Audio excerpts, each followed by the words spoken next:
सबसे पहले बात बरतानिया में वजीर आजम ऋषि सुनक की हुकूमत इसराइल को हथियार की फरोख्त के हवाले से बढ़ते दबाव का सामना कर रही है। वेपन सप्लाई रोकने के मुतालबात बढ़ते जा रहे हैं। ये मांग इसराइल के उस हमले के बाद बढ़ गई है जिसमें वर्ल्ड सेंट्रल किचन के 7 मुलाजमीन की हलाकत हो गई थी।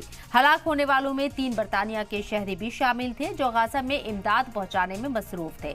बरतानिया के खारजा सेक्रेटरी डेविड कैमरन ने कहा है कि इसराइल बरतानिया का ताउन हासिल नहीं कर सकता।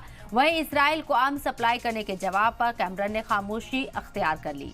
वहीं साबिक वजीर आजम बोरिस जॉनसन ने हुकूमत को तनकीद का निशाना बताया और साथ ही साथ जॉनसन का कहना है कि इसराइल को हथियार फरोख्त न करना गलत होगा। बरतानिया की हुकूमत इस बारे में लीगल एडवाइस का इंतजार कर रही है कि इसराइल को हथियार बेचना सही है या नहीं। कहीं इसराइल को हथियार फरोख्त किया जाए तो वो इंटरनेशनल लॉ की खिलाफ वर्जी तो नहीं होगी। बरतानिया की पार्लियामेंट की खारजा उमूर के चेयरपर्सन के मुताबिक पहले ये इशारा मिल चुका है कि इसराइल के इक़दाम गैर कानूनी है। वाज़ेह हो कि बरतानिया हमेशा से इसराइल का कलीदी इत्तेहादी मुल्क रहा है, लेकिन गाजा में बरतानिया के शहरियों की हलाकत के बाद अवाम के जज्बात इसराइल के खिलाफ हो गए हैं। यही वजह है कि अपोजिशन जमातें लेबर, द लिबरल डेमोक्रेट्स और स्कॉटिश नेशनल पार्टी ने इसराइल को हथियार की फरोख्त को मुअत्तल करने का मुतालबा किया। और इस मौजू पर बात करने के लिए हमारे साथ इस वक्त मेजर जनरल डॉक्टर राजन कोचर साहब इंटरनेशनल अफेयर्स एक्सपर्ट मौजूद हैं। सर, इस्तकबाल है आपका सलाम टीवी में। बरतानिया में अलग ही ऊहापोह नजर आ रही है। बरतानिया में इसराइल को हथियार सप्लाई किए जाएंगे नहीं किए जाएंगे, इसको लेकर कशमकश है।